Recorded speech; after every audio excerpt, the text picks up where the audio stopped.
We are witnessing an unprecedented march toward authoritarianism in this nation, driven by a particular strategy perfected over the years by a deep fear and insecurity rooted in white supremacy.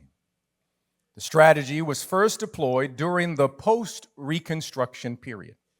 The post-Reconstruction period was a reaction by the Confederates and those who were the losers of the Civil War, or traitors, as some would say, to the United States and plantation owners who were deeply fearful of black advancement during Reconstruction. The period of 1865 to 1877 was what scholars call the period of Reconstruction. The period after that, this period, America witnessed formerly enslaved people rise economically, politically, and educationally. We witnessed men take hold of the office of Congress, Senate, and local municipalities across the United States. Confederates and plantation owners began to plot and create a campaign called the Redemption Movement.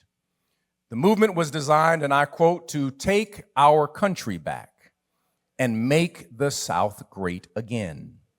This was achieved by propaganda in newspapers, pulpits, and universities, and later through a new technology called film.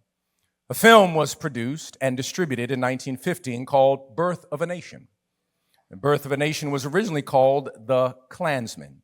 It helped solidify what Confederates were promoting in newspapers, pulpits, and colleges and institutions. The film communicated that black people were inferior. There were no black people in the movie, just people who were white in blackface. That they were dangerous, lazy, and sexually deviant and could not be trusted. The film was originally called The Klansman, and then it was changed to Birth of the Nation, and it used the KKK as the heroes of American democracy. Once this idea was placed on film, politicians began to pass laws to support this myth, created by Confederates and plantation owners to retake the South.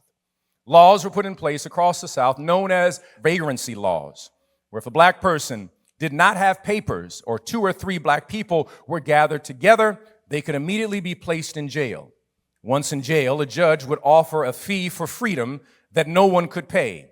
And since they could not pay it, they would then say, "You can work your debt off."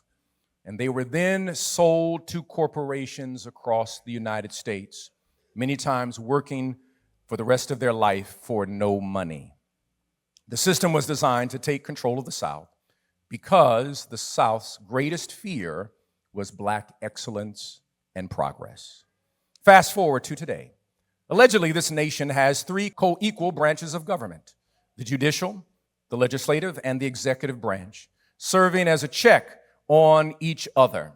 The judicial ensures that everyone is to follow the law. The legislative makes the law and holds the purse strings. The executive is to offer the vision, but is never to circumvent the judicial or the legislative. In a Supreme Court ruling recently from 9-0, in other words, everybody on the Supreme Court agreed.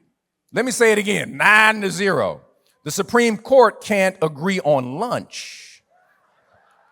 But they agreed that Kilmar Garcia, whom the administration admitted he had been mistakenly deported and detained without due process, must be returned from an El Salvador terrorist prison, where no prisoner is allowed to be released in El Salvador.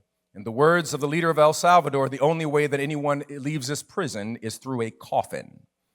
The Trump administration pays El Salvador $6 million a year with our tax dollars to house people who have legally been in the United States and who have never received due process. The current administration is defying the order, claiming that Kilmar Garcia is MS-13 gang member. He has never been before a judge. If a person is a threat to society, then demonstrate the evidence in court. But the administration refuses, instead promoting this propaganda on conservative networks. This action by the Trump administration is morally reprehensible and places this administration in line with Pharaoh, Herod, Pontius Pilate, King Nebuchadnezzar, Putin, Mussolini, and Caesar. All leaders who have blood on their hands because they could not face the truth. This Easter, this Resurrection Sunday, we celebrate a Savior who was robbed of a fair trial and due process. Let us not forget that those who were robbed this year of basic human rights and dignity, remember the name of Kilma Garcia. And I say this, that we will not be silent. I will not be silent. And I will continue to communicate information and truth about our history as long as I have breath in my body. And there ends my 5 minutes.